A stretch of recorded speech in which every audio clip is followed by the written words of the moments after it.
投资界及媒体的朋友们，大家午安。我是台积电法人关系处的苏志凯，欢迎您参加台积公司2026年第二季的法人说明会。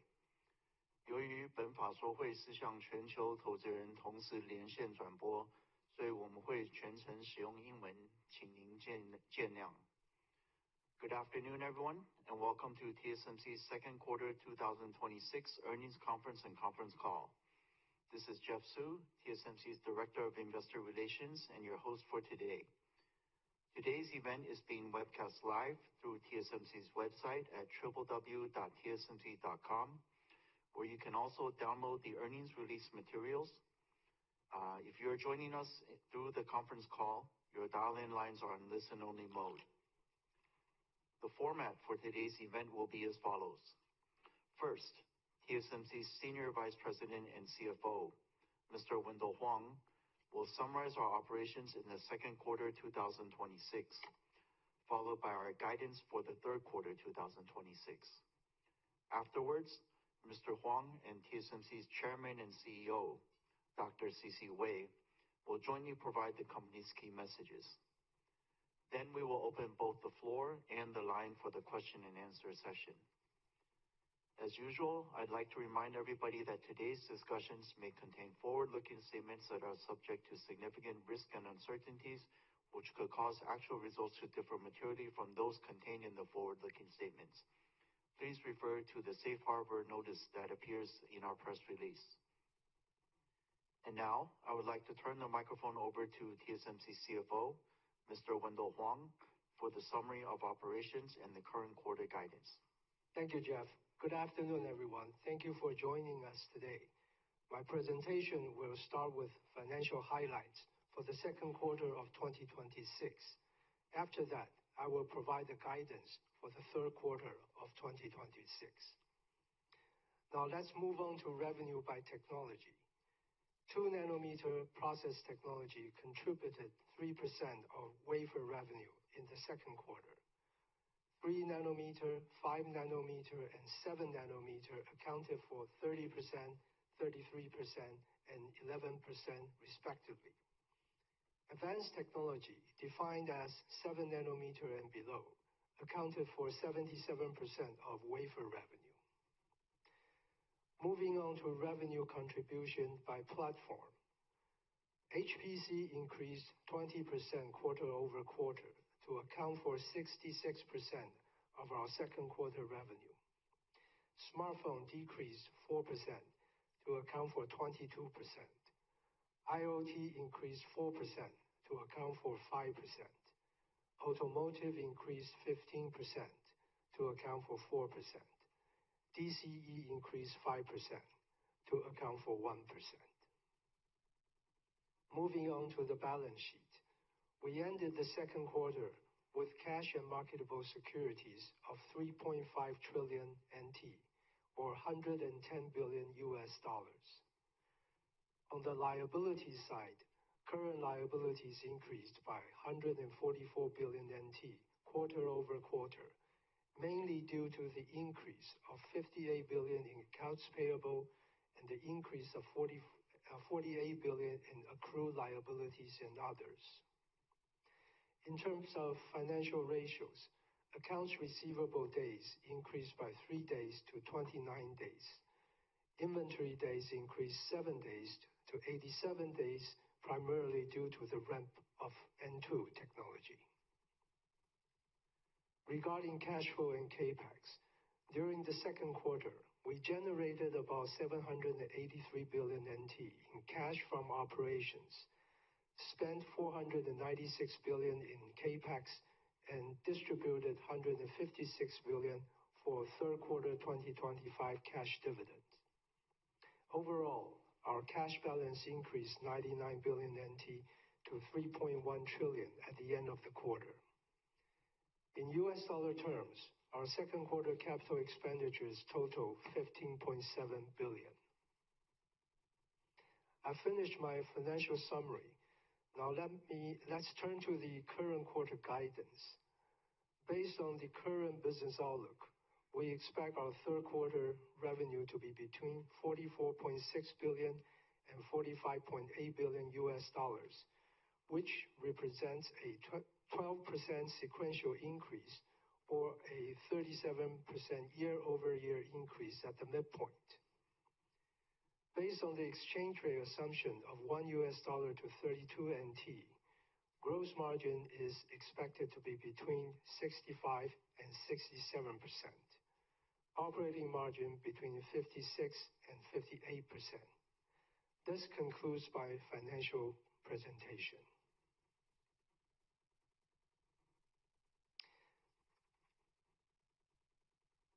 Now let me turn to our key messages. I will start by talking about our second quarter 26 and third quarter 26 profitability. Compared to the first quarter, our second quarter gross margin increased by 150 basis points sequentially to 67.7%, slightly ahead of our guidance, primarily due to cost improvement efforts and a slightly higher overall capacity utilization rate, partially offset by dilution from our overseas fabs. We have just guided our third quarter gross margin to decrease by 1.7 percentage point to 66% at the midpoint, primarily as we expect the steep ramp-up of our 2-nanometer technology to dilute our gross margin by about 3 to 4 percentage points. This dilution is expected to be partially offset by very strong demand for our leading-edge technologies and continued cost improvement efforts, including productivity gains and across-node capacity optimization. Looking at the second half of the year, given the 6 factors that determine our profitability, there are a few puts and takes that I would like to share. First, we expect the steep ramp-up of our 2-nanometer to dilute our gross margin by about 3 to 4 percentage points in the second half of the year. Furthermore, as the scale of our overseas expansion grows, we continue to forecast the gross margin dilution from the ramp-up of overseas fabs in the next several years to be 2 to 3% in the early stages and widen to 3 to 4% in the latter stages. On the other hand, demand for our leading-edge technologies is very strong. In addition, we continue to leverage our manufacturing excellence to generate more wafer output and drive greater across-node capacity optimization in our fab operations to support our profitability. Finally, we have no control over the foreign exchange rate, but that may be another factor. Next, let me talk about our 2026 capital budget. At TSMC, a higher level of capital expenditures is always correlated to higher growth opportunities in the following years. With our strong technology leadership and differentiation, we are well positioned to capture the multi-year structural demand from the industry megatrends of 5G, AI, and HPC. Given the continued strong structural demand from our customers, including the newly emerging agentic AI market, we have decided to raise our full year 2026 capital budget to be between $60 and $64 billion as we continue to invest heavily to support our customers' growth. We always collaborate closely with the tool suppliers well in advance to prepare the capacity, whether it is a strong upcycle or down cycle, just like our customers collaborate with us well in advance to plan our capacity. Thus, we do not foresee any bottlenecks to our capacity expansion plans. About 70 to 80% of the 2026 capital budget will be allocated for advanced process technologies. About 10% will be spent for specialty technologies, and about 10 to 20% will be spent for advanced packaging, testing, mask making, and others. Even as we invest for the future growth with this level of CapEx spending in 2026, we remain committed to delivering profitable growth to our shareholders. We also remain committed to a sustainable and steadily increased cash dividend per share on both an annual and quarterly basis. In 2025, we paid 467 billion NT in cash dividends, up 28.6% year-over-year, as TSMC shareholders receive a total of 18 NT cash dividend per share. In 2026, they will receive 24 NT per share, up another 33% year-over-year, and we expect a continued and increasing cash dividends per share in 2027 as well. Now let me turn the microphone over to CC. Thank you, Wendell. Good afternoon, everyone. First, let me start with our near-term demand outlook. We concluded our second quarter with a revenue of US $40.2 billion at the high end of our guidance in US dollar terms, driven by strong demand for our leading-edge process technologies. Moving into third quarter, we expect our business to be supported by continuous strong demand for our leading-edge process technologies, including the steep ramp of our 2-nanometer technology. Looking ahead, we observe consumer and the price-sensitive end market segment are being challenged due to the impact of rising component prices and macroeconomics uncertainties. As such, we are being prudent in our business planning while focusing on our fundamentals of our business to further strengthen our competitive position. Having said that, AI-related demand continues to be extremely robust. The AI megatrend continues to drive the need for more and more computation, which supports the robust demand for leading-edge silicon. Our customers and customers' customer, who are mainly the cloud service provider, continue to provide us with their very strong signal and positive outlook. Thus, our conviction in the multi-year AI megatrend remain very high. Supported by our robust technology differentiation and the broad customer base, we now expect our full year 2026 revenue growth to be slightly above 40% year-over-year in US dollar terms. Now let me talk about the acceleration of agentic AI. The AI market continues to be very dynamic. The emergence of agentic AI is leading to a resurgence in the role of CPUs in AI data centers, which drive more silicon demand in addition to AI accelerators. We believe this is positive for TSMC, as no matter what CPU approach is taken, whether it's x86, ARM-based, or RISC-V architecture, they are almost all TSMC's customers. We are already collaborating closely with our CPU customers and working to support them with the most advanced technologies and necessary capacity so they can capture the agentic AI market opportunities. Next, let me talk about TSMC's capacity expansion strategies. To address the structural increase in overall long-term semiconductor market demand profile, TSMC collaborates closely with our customer and our customer's customer to plan our capacity. Given the fundamental complexity of leading-edge technologies and the design-in and lead time involved, we also have a very good idea of their multi-year product roadmap and production plans.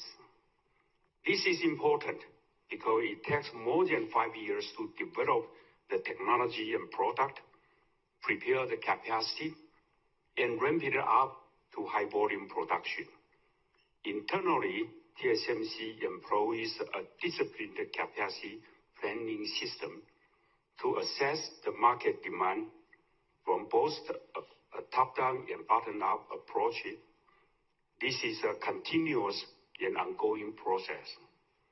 Based on our assessment, we are stepping up our CAPEX investment to increase our capacity to support our customers' future growth. Now, with a strong collaboration and support from our leading U.S. customers and the U.S. federal, state, and city government, we would like to announce an additional $100 billion investment in Arizona. This is to build several more semiconductor logical wafer fabs for 2 nanometer and below technologies, as well as advanced packaging fabs to support the strong multi-year demand from our leading U.S. customers. We believe this investment will help to further foster the development of the U.S. semiconductor ecosystem, strengthen the supply chain, and support an increasing number of high-tech, high-paying jobs in the United States. At the same time, we are building 13 leading-edge and advanced packaging fabs in Taiwan over the next several years, and we will continue to further invest in Taiwan. Therefore, TSMC's semiconductor technology and manufacturing will continue to play a pivotal role in supporting the global semiconductor industry while unleashing our customers' innovation. Now let me talk about the current N3 capacity expansion. We are executing well on our global plan to add 3 additional 3 nanometer fabs, one in Taiwan, one in Arizona, and one in Japan, to support the robust multi-year pipeline of demand for 3 nanometer technologies. In addition to all the new fabs, we continue to convert 5 nanometer tools to support 3 nanometer capacity in Taiwan. We are also leveraging our manufacturing excellence to drive greater productivity across our fab in all locations to generate more wafer output. We are also focusing on capacity optimization across nodes, which including flexible capacity support among N7, N5, and N3 nodes. In summary, we are using multiple levers to do everything we can, wherever we can, however we can, to maximize the support to all our customers. Now let me talk about our mature node strategies. TSMC's strategy at mature node has not changed. Our first priority is to fully support our customer. And now we continue to increase, not decrease, our mature node capacity in the higher value added segment. For example, we are increasing our mature node capacity through JASM Fab 1 in Japan for CMOS image sensor application, and ESMC in Germany for automotive and the industrial applications. In today's market, outside of specific areas such as power management IC and CMOS image sensor, the mature node demand in other commodity areas is not that strong. Thus, TSMC will continue to focus on the higher value added and strategic segment by ensuring we have a necessary capacity to support our customers' growth. Finally, let me talk about our A14 status. As I mentioned a few minutes ago, the complexity of leading-edge technology continue to increase. The lead time to develop a new technology such as A14, building the capacity, and then ramping it up now takes 5 to 7 years. There are no shortcuts. Our A14 technology representing the second generation of nanosheet transistors and deliver another full node stride from N2 with performance and power benefit to address the insatiable need for high performance and energy efficient computing. Compared with N2, A14 will provide 10 to 15 speed improvement at the same power or 25 to 30 power improvement at the same speed and close to 20% chip density gain. A14 technology development is on track and progressing well. Internal product light vehicle demonstrate close to 90% device performance and close to 90% 256 megabits SRAM yield.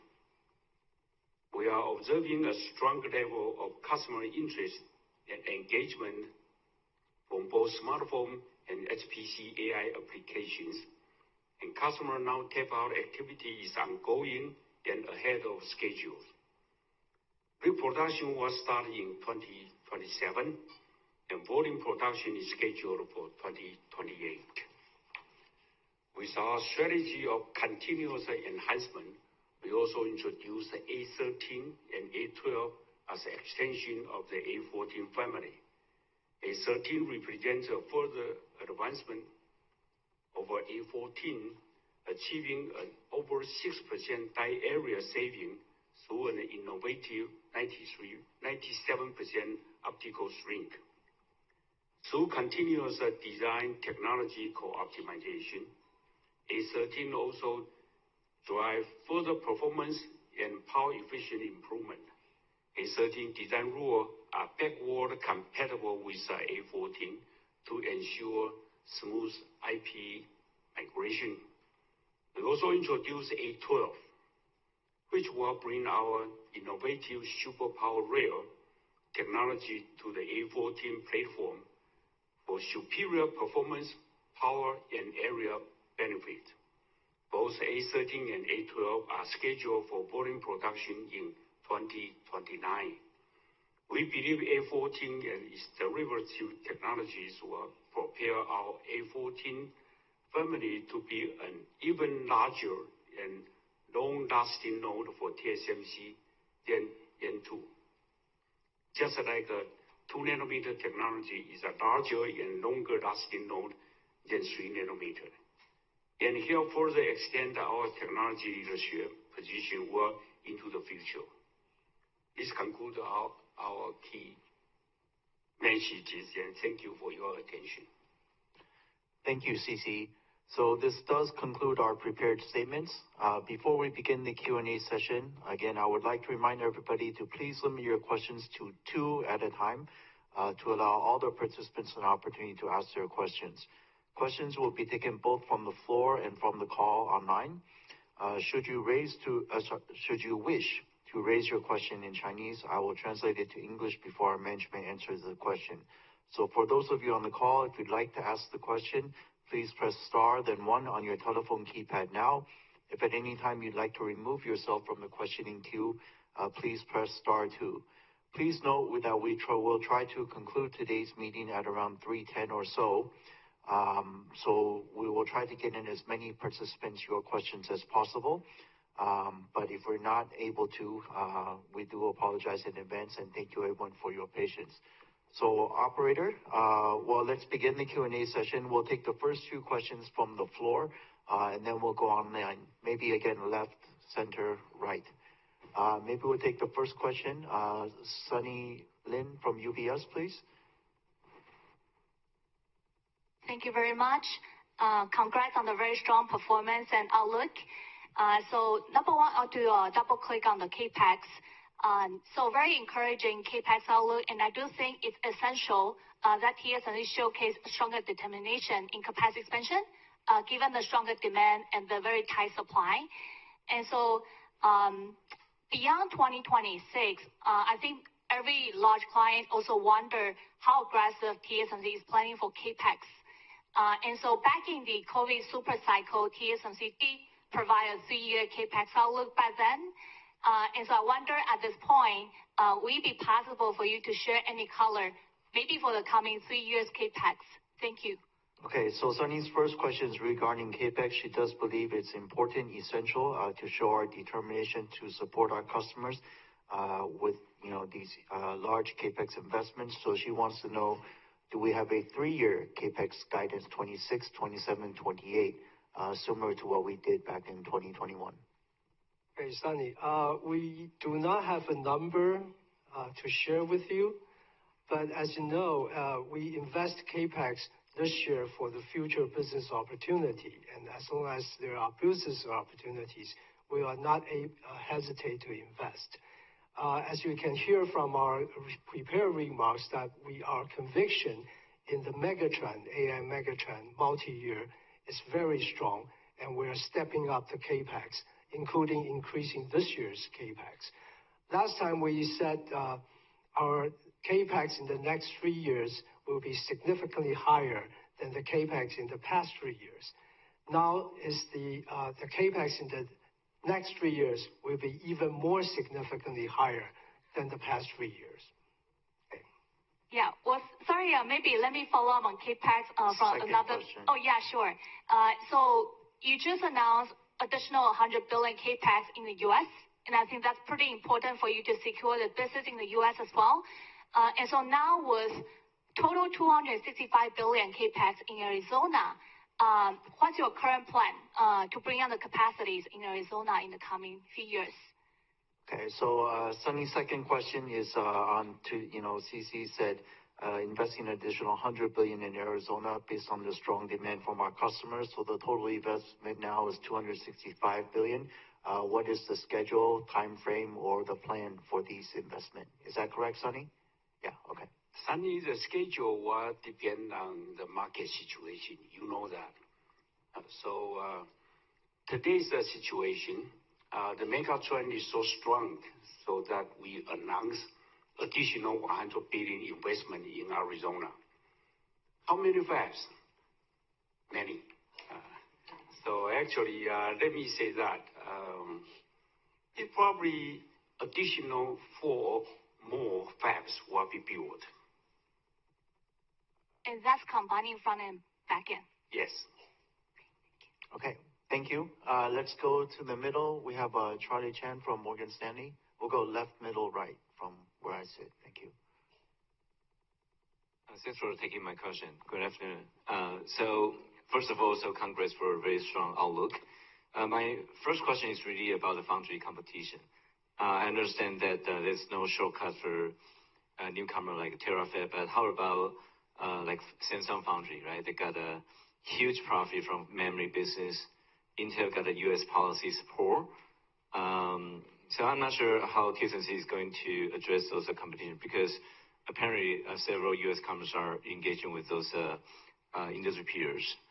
And recently, actually yesterday, ASM just announced to expand the EUV capacity for 2028, with TSMC worried that your competitors to take more slots and build a large capacity in the future to compete with you in a leading edge business. Thank you. Okay, so Charlie's question is competition from 2 angles. One, he does note, CC said foundry competition, no shortcuts, but he says according to the news, many of our customers are engaging with our foundry competitors. One of them in Korea is making huge amounts of money these days. Another one may have the U.S. government policy support. So the first part of his question, how do we see the competition and threat of customers moving to our competitors, number one? Well, let me say that, yes, one of my competitors in South Korea, they make a huge amount of money, and I'm jealous about it. And then the other one in the U.S., they got the very strong U.S. government support. We also got the government support, by the way, although we don't announce it. However, let me share with you, as we said, there's no shortcuts. What does that mean? Meaning that in this semiconductor industry, you have to go back to fundamental. government's help is welcome. Really, we also appreciate that. A lot of money, of course, that's nice to have. But the most important thing, as we continue to say, is the technology, manufacturing, and customer trust. These three fundamentals never change. For my 30-some, 40 years career, it's always the most important thing. And that's always the TSMC's secret recipe to win the business. So from the competition point of view, choosing a technology, ramping it up, is not buying a milk from 7-Eleven. Well, I'm using that. I'm quoting the sentence for my customer anyway. It says that you're choosing a kind of technology partner. It's no shortcut. You need to understand the technology. You need to really utilize it using the test chip and then something and work together and then prepare the capacity and ramp it up. That's what I say it takes about 5 years. It's not that today you think this milk is better, you go to the next store, it's a 7-Eleven. You don't like it, you go to another store. No. So that's my answer. Charlie, is agree? Yeah, so hope you can buy more milk so other people can get it. Thank you. Yeah, so let me switch gear to a more exciting side. Sisi just said you see a very strong signal from customers. You also revise up the full year revenue guide. Are you ready to revise up the 5-year revenue CAGR, especially this AI semi CAGR? I remember it was like high 50%. But here comes the question, right? That agentic AI demand so strong. CPU is a great opportunity for TSMC. But how about there's a kind of memory cost increase, right? It's kind of big chunk of this kind of AI capex. So what's the update of the AI semi CAGR, and how should you look at the contents of this AI semi related to TSMC's growth? Thank you. Okay, so Charlie's second question is regarding the AI related demand. We do continue to see very strong and positive signals from our customers. We've revised up our full year. So his question is around our AI CAGR guidance that we gave in January on a 5-year period, mid to high 50s CAGR growth. He's wondering if there's any update to that. Agentic AI, a new opportunity. What is our definition of AI accelerator? Do we include that? And what is the CAGR? Charlie, if you read our message that we continue to invest more, we increase the capex with a good reason. So if you're asking about the AI's CAGR, let me give you not a number, but it's stronger and stronger and stronger. So we don't give you the number today because of it continue to increase, so we don't know how to answer this question. But stronger than what we said before. Okay, great. Yeah. Thank you. Thank you, Charlie. All right, let's move to this side. Maybe we'll take the question from Arthur from Macquarie. Hi. First, congrats on the strong execution and performance. My question is regarding the new advanced packaging technology. We noticed that especially the EMIB-T is gaining traction. So how will TSMC react this request? Okay, sorry. So Arthur's first question is on advanced packaging and competition. I guess very simply put, EMIB-T, in his view, is gaining traction. So how do we see the competitive threat from this? Well, let me say that our packaging capacity is so tight that now it's limiting my customers' growth. So we welcome that additional flexibility in the market, and so that will help TSMC's, front-end wafer business growth, which is a majority part of TSMC's business. the technology looks good, according to the newspaper. And we hope they will be successful, and so that share some of the loading from TSMC. Today, we're working very hard to shorten the gap between the demand and the capacity. And so, as I said, we welcome have this additional alternatives, and so the flexibility for my customer. Thank you. That makes a lot of sense. So a follow-up. So as this is a new technology, right? So if your clients, they ask you support, and our value is support our customer success, right? How TSMC will handle this special request? Sorry, your question is... So if this technology is have some small problem, and then ask our company to support, so how our company, accommodated? So Arthur's question is, if there is some issues with this technology, do we have I don't know how to say it. Is there an alternative plan? Let me answer the question. Our number one is to support our customers' success. So whatever that we can help our customers, the business, we want to win. Does that answer your question? Okay. Let's come back. We'll take one more here, and then we'll go online and then back to the room.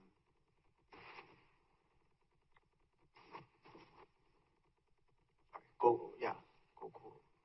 Yeah, hi. Thanks, CC and Wendell and Jeff. First question on maybe since you're not wanting to give a longer-term numerical guidance, could you talk a little bit about the philosophy of how you are expanding capacity? Obviously, customers' feedback is important. Do you also consider competitive pressure? Because as a outright market leader, having undersupply for a very long period of time is not really desirable for TSMC, right? You probably want a market which is more balanced. So when you think about your capacity expansion, how long do you think it takes to fulfill the demand as you see right now? That's one. And second, chips obviously is the current shortage, but there is also a lot of discussion about data center delay, power capacity being available. So could you also share some thoughts on how you're layering in that kind of concerns? Because you don't want your chips to be available, but having to wait for that data center deployment to happen. So just to understand how that goes into your planning framework as well. Yeah, thank you. So Gokul's first question is, again, how do we plan our capacity and determine the capacity expansion plan? Certainly, we take into consideration the demand, multi-year demand from our customers and customers. But do we also consider the competitive pressures from competitors building capacity? Is that part of our calculus to expand the capacity? One. And then also, what about things outside of chips, like data center delays or power, these type of deals? Gokul, that's a good question. Definitely, every time when we think about the business, we consider the competition. That's number one. And then we look at where we are, and then we decide a bottom up and then top down assessment of those demand. Those are the typical things, in our daily life. So we make a lot of judgment, and then we be more careful. We talk to customer, and customers are customer. Those are the CSPs. And then we get all their input for the demand. And then we make a judgment. Now, remember that I believe every customer tell me the truth. Everyone. You put all the truth together, it's not the truth. So we have to make some of the judgment. You know what I mean? Since you are laughing. Because all the customers are very aggressive, right? That's a CEO's job. CEO got to be aggressive. So they give me the number of their demand, and I believe they're they try their best to tell me the truth. So I put all the truth together is not a truth. Mark down that word. Yes, we do a very careful judgment. Might not be correct, but we did carefully, and because this is a big money, right? This year we say we increased the CapEx from 52 to 56, now 60 to 64, and you bet that will continue to increase.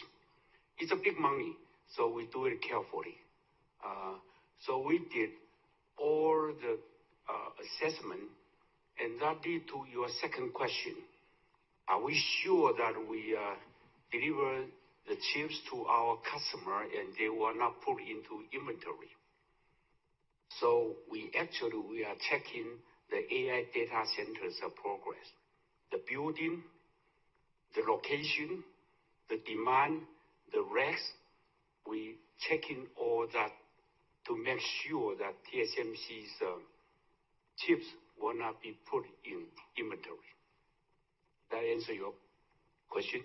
Yeah, that's clear. So, CC, so do you still believe even end of next year we are still going to be running short of supply even with this elevated capacity build-out plans? You want me to give you a guarantee, right? Let me say that. I believe from this day on all the way to probably 2029, 2030, the demand is very strong. Whether in between there's a dip or not, I'm not very sure.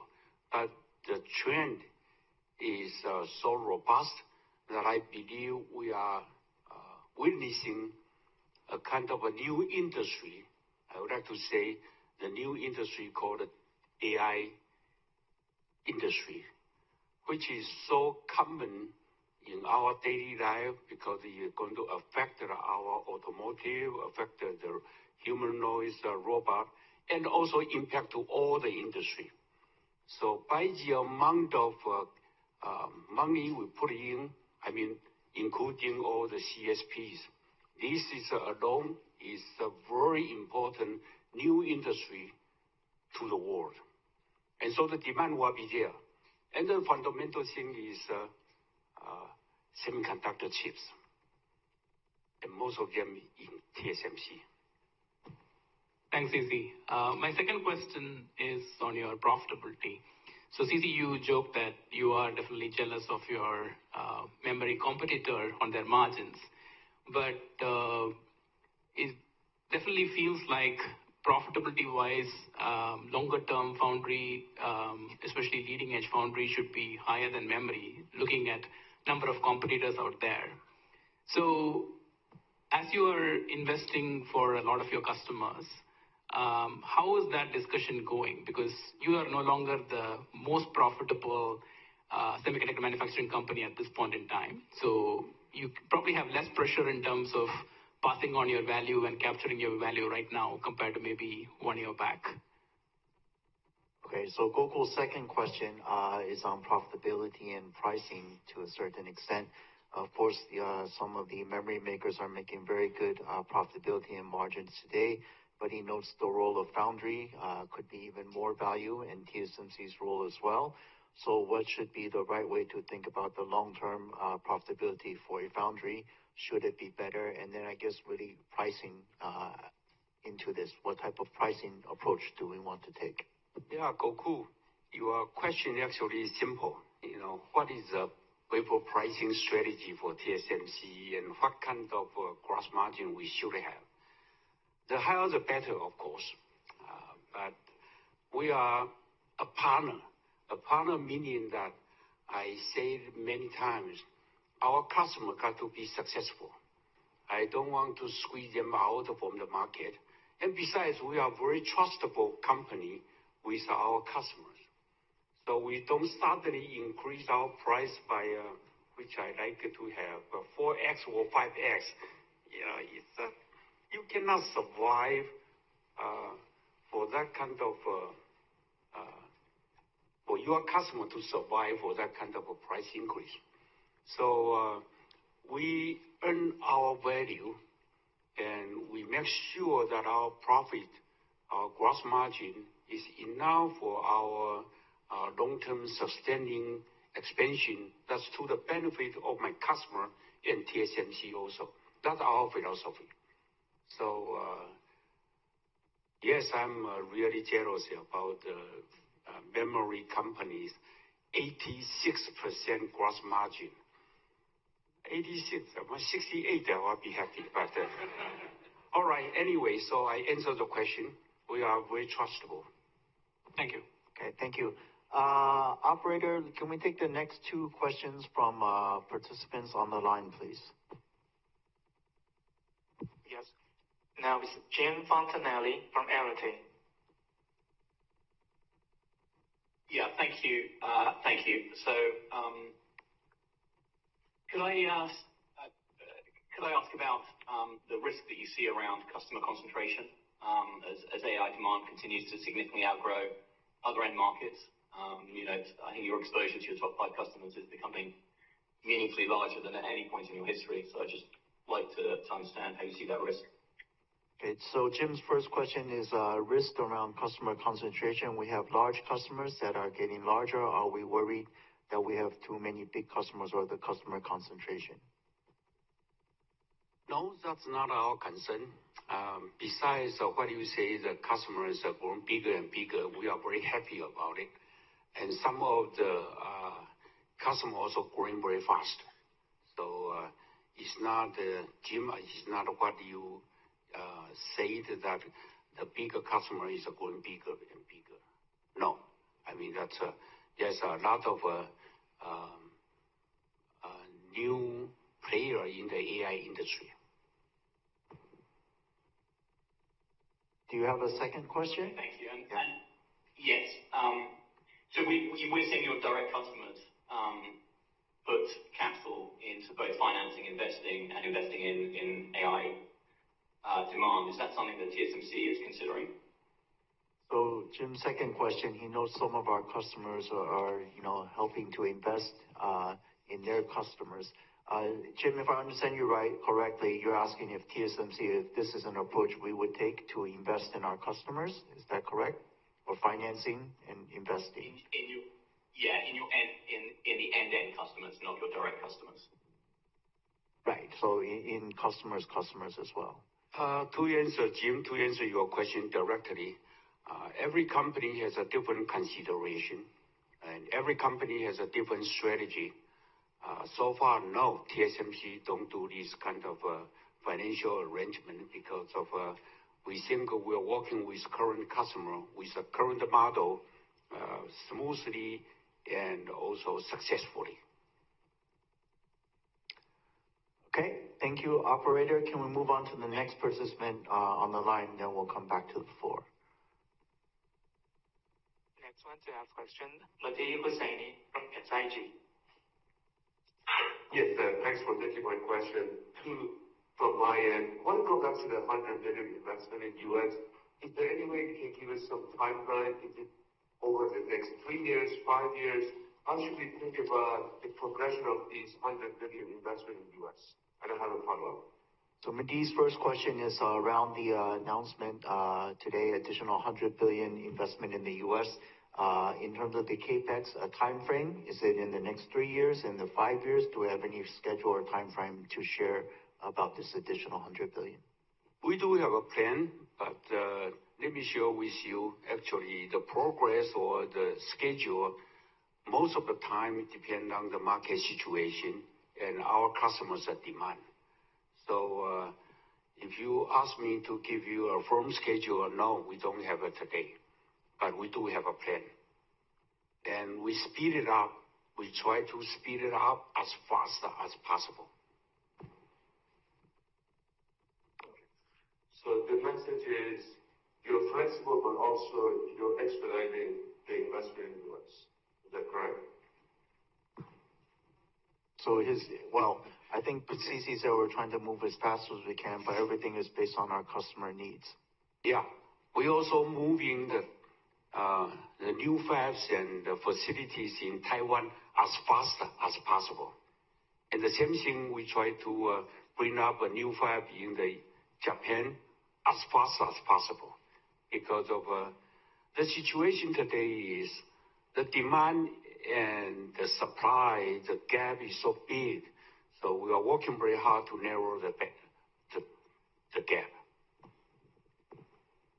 Do you have a Thank you. And I have a follow. Actually, I want to dive into the compute part of the HPC. And I want to ask you about the networking switches. And in that context, when should we expect the COOP platform to have a material contribution to your top line? Okay, so Mehdi's second question, very specific. He wants to know for our COOP platform, when will it have a very meaningful contribution to the business? We start the production right now, and it will be ramped up. As time goes by, I think the AI data center need to lower down the power consumption and increase the bandwidth of the communication channel. So I believe the COOP will continue to increase the demand, and then will become a very important technology in the next few years. Okay, thank you. Let's come back to the floor. We'll take the next question from Citibank, Laura Chen. Thank you very much for taking my questions. And my first question is also about very promising outlook as TSMC raised the capex and also the growth outlook for this year. In particular, I think, C.C., you mentioned about the agentic AI and the CPU growth potential. But can you give us more update among that AI, different kind of chips between GPU, accelerators, or CPU? What you see the growth potential and your visibility. Thank you. So Laura's first question is around sort of the outlook. We obviously raised the capex and growth outlook for this year. She wants to know within the AI, the outlook for agentic AI and CPUs versus AI accelerators, GPUs, etc. How do we see these segments? Laura, I don't think I can give you a very specific number, but let me share with you, all of them are in TSMC, and they're also using the same kind of leading edge technologies. We working with our customer to allocate the wafer, the supply to balance the CPU, GPU, XPU's ratio. Okay. Okay, thank you. That makes sense. And then my second question is also about the advanced packaging. We know that during the symposium, TSMC previously already announced 14 times reticle CoWoS roadmap to enable larger AI packaging. But at the same time, we also noted that TSMC maybe last month in Japan, you showed the substrate developments for CoWoS to enable some of the glass technology. So I'm just wondering if you can give us more like technologies progress update on the different kind of technology for glass core or glass substrates or glass carrier. What's the progress at TSMC right now? Thank you. So Laura's second question is on advanced packaging. She notes, as we said, we roadmap to even larger than 14x reticle size with CoWoS. But she also wants to know the technology process in newer areas like glass substrates, glass cores. What is the progress and status? We are, let me say that today the majority is still CoWoS, right? And we are developing that alternative, try to lower down the cost.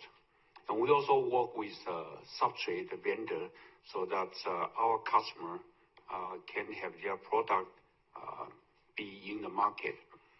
The progress, we're building a pipeline that I announced a few quarters ago. And it will take about another 1 year to be mature so we can put into the production with our customer. Okay. Thank you. Thank you. Let's move to this side of the room. Bank of America, Haslu, sorry.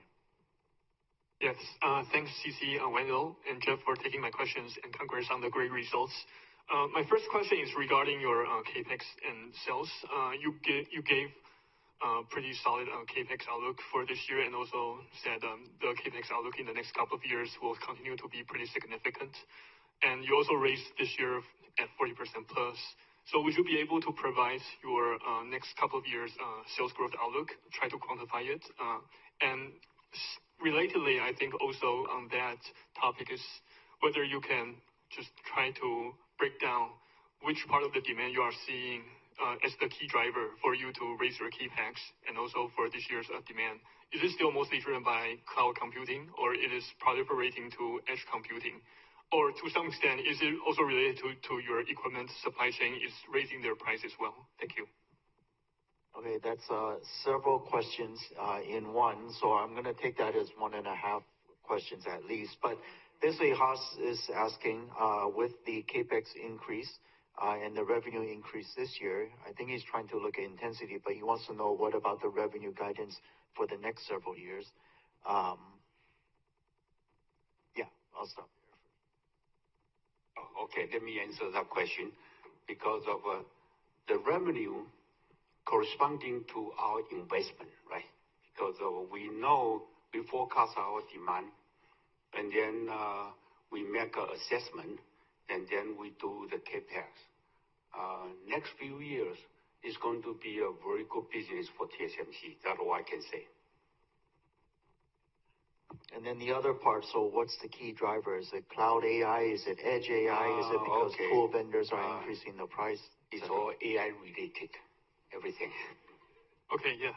You have a quick follow-up. Yes, I think it is more on your long-term strategy, because a lot of people have actually been asking about your capex and also competition on the front end. But I would actually say that if on the back end competition is rising, especially coming from Intel EMIB-T, are you worried that your value add for your overall foundry business across front-end manufacturing to the back-end packaging business, the value add could actually be cannibalized with growing competition? Thank you. Okay, thank you. So Haas's second question is around the competition in advanced packaging. If our competitors are able to gain traction or business with things like EMIB-T, would that be the gateway or an entryway into more competitive threat on the front-end logic wafer side? So does advanced packaging lead to front-end wafer? Let me answer that. The front-end wafer business and the back-end business are two different things, right? If they are the same, then you can expect ASE become the front-end competitor also. It's two different things. And I also say that since our capacity in the back-end is so in shortage mode, the gap is bigger. And so I welcome that the competitor offers some of the flexibility to my customer, so that their front-end wafer can be put into the package, and that help TSMC's front-end wafer business. That's our attitude. Okay, thank you. Thank you. Operator, let's take one more from the online, and then we'll wrap up with back in person. Next one to ask question, Robert Sanders from Deutsche Bank. Yeah, thanks for taking my question. You recently stated that high-NA tools are too expensive, but could you please discuss how your customers are considering the impact of die stitching challenges from a smaller field size with high-NA? Could that actually slow the adoption of high-NA even if the tech improves or the tech gets more productive? And I have a follow-up. Thanks. Well, Rob's first question is very specific technology around high-NA adoption. He wants to know the customer's feedback on the challenges with die stitching. Is this an impediment or barrier to high-NA adoption in our view? You got a very detailed understanding of the high-NA. Today, the field size is only 1/2 And we put that one into our consideration of the manufacturing cost and something. Again, let me answer this question quickly. Whether we use a high-NA or not, actually, one, high-NA is a very good tool. Let's assume that, all right? We understand it's a very high performance.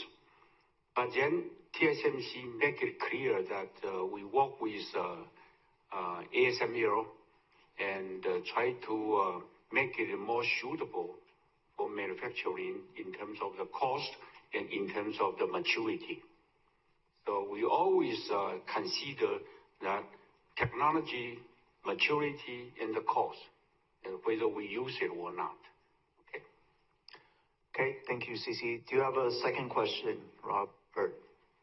Yeah, just a quick follow-up. I think all of us on this call are assuming that the unconstrained demand for 3 nanometer and below is sort of 30 to 50% above your ability to supply. Is it in fact much larger than 30 to 50% above? Because it feels like it might be based on what you're saying, because I think all of us are assuming it's sort of solvable over the next 3-4 years, but it sounds like the number could be much larger. Thank you. Well, those are your numbers, but Robert is asking the demand in excess of supply. Is it 30 to 50%? Is it something even larger? Do we have a number to share?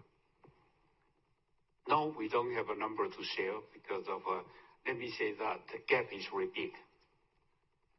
Bigger than, sorry, I don't want to make a comment on the memory, but a very big gap. Okay. We have about 9 minutes left. We'll come back to the floor with any question. Let's take one from here. Evelyn Yu from Goldman. Thank you for taking my question. Because we mentioned a lot on that we're going to step up our capacity growth. I just trying to quantify here because I noticed that during your symposium that you actually mentioned about 2 nanometer family capacity growth will be growing at around 17% CAGR from 26 to 28, and N3 plus N5 to grow by 25 CAGR from 22 to 27. So I was just wondering, are those numbers still right assumptions today? Are we seeing actually any changes over the past quarter, and how should we compare with the non-supporting demand out there? Okay, so Evelyn's first question is around capacity growth. She knows during the symposium we did share some 5-year CAGR growth numbers for 2 nanometer around 70% CAGR, and then 3 nanometer around, I guess, I can't remember the exact, but 25%. So are those numbers still the same, or has it changed now that our CAPEX and stuff? Did we say that in technology symposium? Oh, we show the chart. Okay, now it's bigger. That's all I say. You have a second question. Okay, thank you. Very good direction. All right, my another question's touched based on the advanced packaging side, because you always bundle the advanced packaging CapEx together with testing, mask making, and others. That's around 10 to 20% of total CapEx. And so one thing I'm trying to figure out here is that how much of that actually goes to advanced packaging alone? And because given that advanced packaging is capital intensive, less capital intensive versus front end, so how should we think about a gap between its rising revenue share and its CapEx share over the next few years? And well, I think finally is that as it becomes more important, how should we think of maybe you should consider breaking it out as a separate CapEx item going forward? Okay, so Evelyn's question is around advanced packaging. She wants to know when we guide for the CAPEX, of course, we guide it in a bucket of packaging, testing, mask making, and others together. Why do we not separate out just into packaging specifically? Her suggestion is we should, but I think more, so that's part of it, number one, the CAPEX breakdown.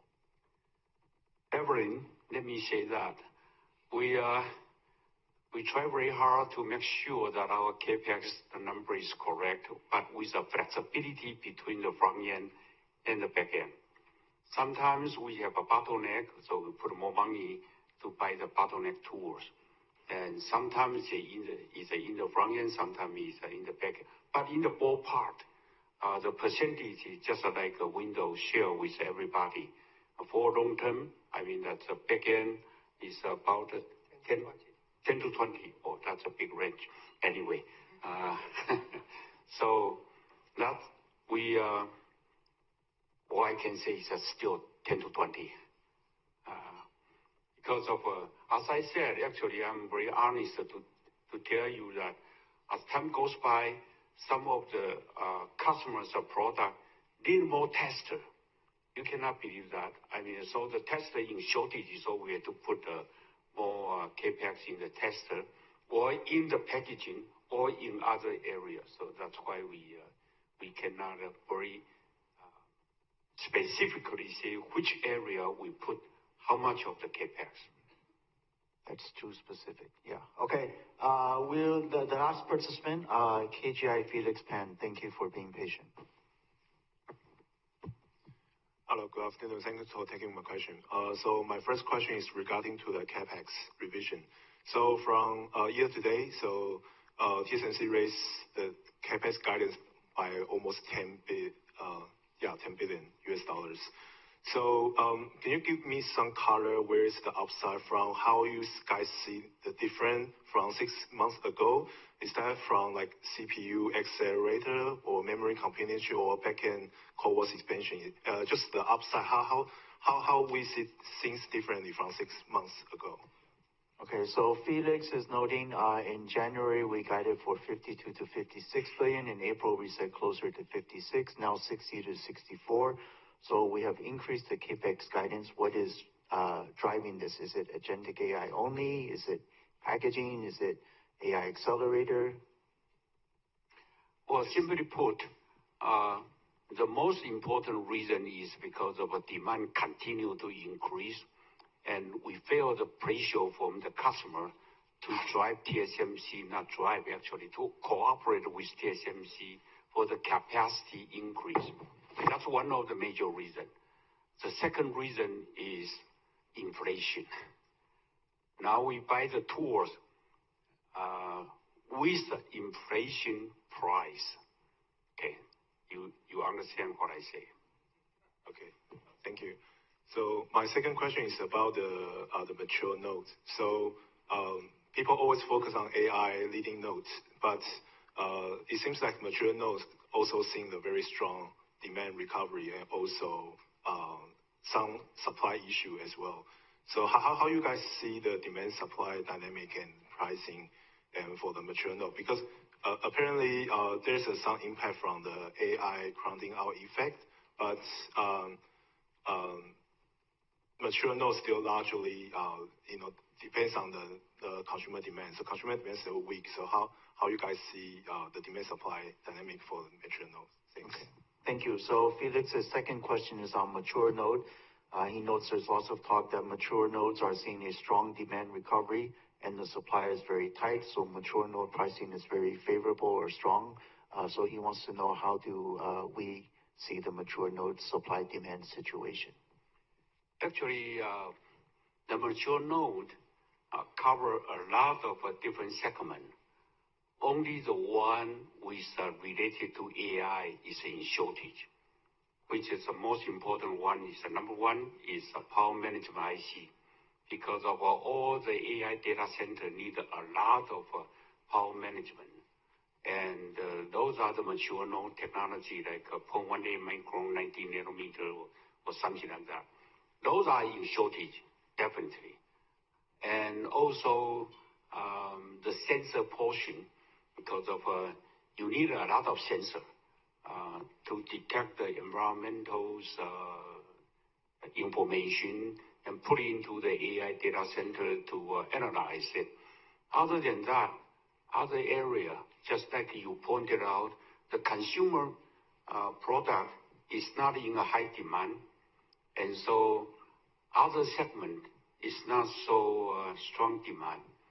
And as I pointed out in my statement, other area, no, it's not so much of, say, in a lot of shortage. not at all. Okay, thank you. Thank you, CC. Thank you, Wendell. Thank you, everyone. This does conclude our Q&A session. Before we conclude today's conference, please be advised that the replay of the conference will be accessible within 30 minutes from now. The transcript will become available 24 hours from now, and both are going to be available through our website, again at www.tsmc.com. If some of you were not able to ask your question, please feel free to reach out to TSMC IR and we will follow up with you. So thank you, everyone, for joining us today. We hope everyone continues to stay well. Have a good summer, and we hope you'll join us again next quarter. Thank you and have a good day.